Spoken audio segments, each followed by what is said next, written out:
सतनाम सत साहब। दोस्तों 21 जून को अंतर्राष्ट्रीय योग दिवस है। भारत सरकार व उत्तर प्रदेश सरकार के भी अथक प्रयास इस ओर हैं कि संसार का प्रत्येक व्यक्ति योग करे, ध्यान योग करे। लेकिन दुख की बात है कि जो योग प्रक्रिया है हम उसको नहीं अपनाते हैं और जो साधारण अभ्यास है, जो प्रैक्टिस है, शारीरिक प्रैक्टिस है, हम उसको ही योग कह देते हैं, क्या कहते हैं। लेकिन यदि हमें योग करना है जिसमें हमारे जो विचार पवित्र होते हैं, शरीर शुद्ध होता है, शरीर का प्रत्येक अंग यदि योग हो जाए तो इस शरीर के अंदर कोई बीमारी नहीं होती है और हमारे पूर्ण रूप से विचार शुद्ध हो जाते हैं यदि योग हो जाए। तो योग क्या है? योग एक प्रक्रिया है। ध्यान योग योग तक जाने के लिए एक माध्यम मात्र है।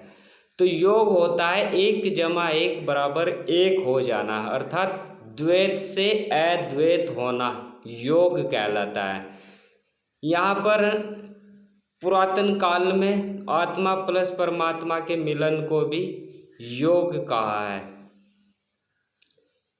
त्रिकुटी के खुलने को योग कहते हैं, अर्थात सुषुम्ना नाड़ी जागृत होने पर जो इनका मिलन होता है, इड़ा पिंगला और सुषुम्ना नाड़ी का, उसके मिलन को योग कहते हैं। यानी जहाँ पर 2 से अधिक या 1 से अधिक कोई भी लहरें या किरणें आकर मिलती हों, संयोजन होता हो और फिर जहाँ मिलन होता है उससे आगे वह एक हो जाती है, उस संगम को हम योग कहते हैं।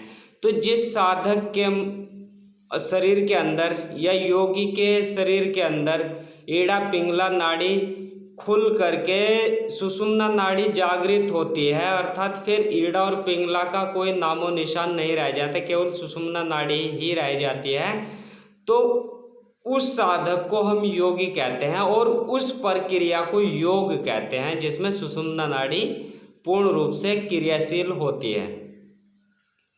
योग अद्वैत होने की एक प्रक्रिया है। इसमें ध्यान योग, मन फिरा वाली प्रार्थना, इबादत करना, ध्यान योग करना, ध्यान साधना करना, नाम जप करना, सभी धर्मों ने इस योग होने के लिए सभी धर्मों ने एक जो प्रक्रिया अपनाई जाती है उसको विशिष्ट नाम दिया है, जबकि यह प्रक्रिया सभी जगह एक जैसी होती है। यानी अद्वैत हो जाना, उस मालिक में ही मिल जाना और अपने अस्तित्व को भूल जाना।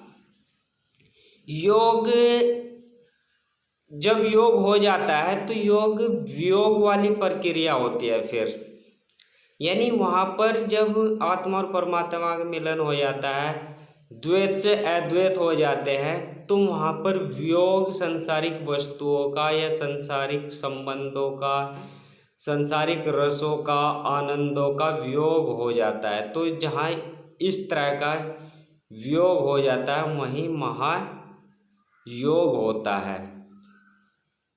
इस योग ऐसे योग होने पर संसार के सभी स्वाद फीके हो जाते हैं, सभी रंग रंगहीन हो जाते हैं, केवल वही महारस महाआनंद। संत श्रोमणी रविदास जी महाराज जी ने तो कहा है कि मधुरा का पीजिए जो चढ़े और उतराए, नाम महारस पीजिए जो चढ़े और चढ़ता ही जाए। यानी योग एक ऐसा महारस महाआनंद है जिसको मिलने के बाद उतरने का तो नाम ही नहीं लेता, यानी उसका स्वाद, उसका रंग कभी फीका पड़ने वाला नहीं है, ऐसा योग होता है।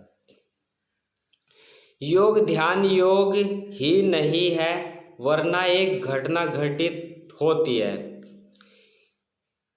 यानी योग जैसे हम कह रहे हैं कि भैया ऐसे एक्सरसाइज कर लो या ऐसे आंख बंद करके यहाँ त्रिकुटी में ध्यान लगा करके बैठने से योग हो जाता है, नहीं। यह तो एक प्रक्रिया है, लेकिन जब हम इस तरह ध्यान योग करते हैं, ध्यान साधना करते हैं, इबादत करते हैं, मन फिरा वाले की प्रार्थना करते हैं, इसके बाद जो घटना घटित होती है उसको हम योग कह सकते हैं।